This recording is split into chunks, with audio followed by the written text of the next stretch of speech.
verse of a book, a scripture called the Quran, that I would suggest every human being take a chance to read. If you can't read it all, read a verse, read a chapter of it. I mean, why not?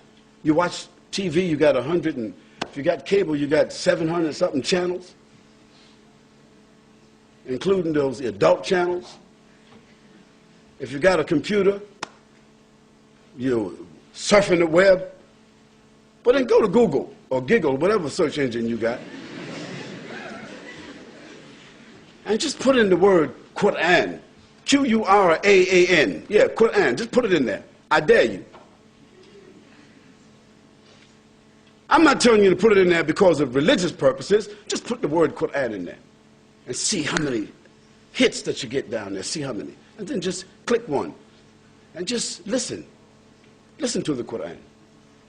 If it's in Arabic, you won't understand it, but just listen to it. And then ask for a translation, and then read it.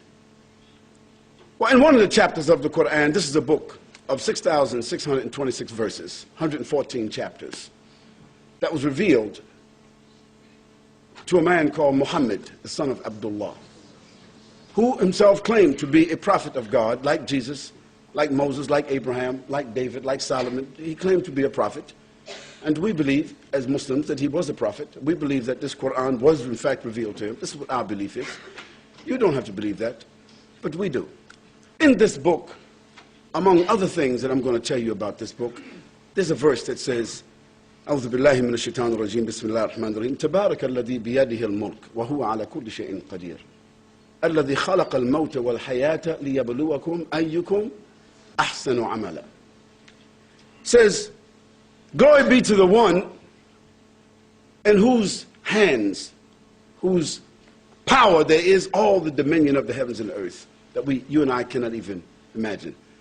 It's established that there is a power, there is a mind, there is an intelligence, there is an authority, there is a sovereignty behind this, what we call the creation.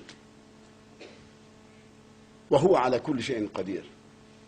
And that power and that sovereignty has all absolute power. Not humans, not governments, individuals or collectively, past, present, future, nothing. We're just sophisticated sperm drops. That's all we are. Sophisticated. But that's where we started out. And in the end, dust to dust, ashes to ashes, that's all we'll be. وَهُوَ عَلَى كُلِّ شَيْءٍ قَدِيرٌ الَّذِي خَلَقَ الْمَوْتَ. It is that authority, that power, it is that mind, that intelligence that has created the heavens and the earth and everything in it, and created death for the humans before giving them life. Think about that. Death was conferred upon us before we were even given life. It was already there, inescapable. When you came into life, you carried with you the imprint on your DNA. You gotta die. That's a ticket that comes with the package. Life, death. But in this particular verse, we usually as humans say life, death, because we're living looking at death, even though we ignore it. But in this verse, it switches it because the one who has given the life says, death, we give you as a gift life. الذي خلق الموت والحياة ليبلوكم أيكم أحسن عملا. In order to see which one of you will be the best in their behavior and in their conduct or their responses. Now that verse gives us the premise of our discussion. That the purpose of life, this small little like that's all it is. We think of it as days, weeks, months, years. We call some of us, what do they call a person who's 100 years old, we call them? A centenarian or something, what's that terminology? Somebody who's 80 years old, we give them different names, but it's just like that. And if you're 60 today, or in my case, 59 in 3 days. Maybe I shouldn't have said that, huh? See, think back. Think back when you were 15 years old, 12 years old, when you were just playing around in the schoolyard at home, doing this and that. You had no problems, and you're thinking about life and all the things you want to do and what you want to be and what you're going to achieve, and your brothers and your sisters and your mother and your father and your house, and no responsibilities, no rent, no bills, no nothing. Think about it. When was it? It was just yesterday. For me, it was just yesterday. Just like that. Where has the time went? What has happened? And now, today, everyone will agree. It seems like the sun rises and sets, and the day is just going like this. You can't even say, what happened? What's today? I said, today is Tuesday. I said, Tuesday, brother, this is Thursday. I said, what happened? It's time. Because time is nothing but a capsule. Time is nothing but a drop of water on the windowsill, and the sun comes and it's gone. That's time. And that's what you and I have been given. We've been given time. And what you're going to do with this here time? No one, no group has come into being on their own. Is anybody here, whatever philosophy that you have, who can say that, well, I came into being on my own? No, you didn't come into being on your own. You didn't decide to come here. You didn't decide to even be here in this life.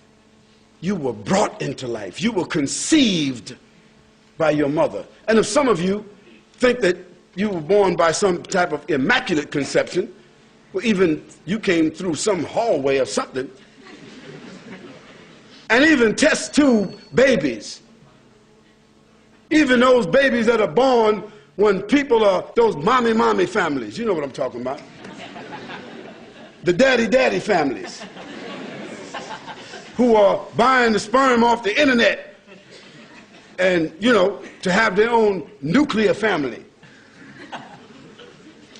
Still, they come into life not by their own determination. I say to you, that if we think about the heavens and the earth, let's think about it for a moment. Let's go macro, and then we go micro. Let's go macro for a moment. Let's go out. The earth is the third planet among, they said, 9 planets. I think they just discovered another planet. In our solar system, the earth is the third planet from the sun. And how many miles are we from the sun? It's 93 million miles or something like that. And the earth is the only planet that has the ecosystems to sustain life. It's the only one. Because if we go to the left, Mercury, it's too hot. If we go to the right, Mars, it's too cold. The earth has the only ecosystems that support what we call life. And if there is other human beings or other higher forms of life on some other planets, only Steven Spielberg knows about it. Or that station that comes on, what's that program that comes on with that, about the aliens? Just in case you don't know it, this is all fiction.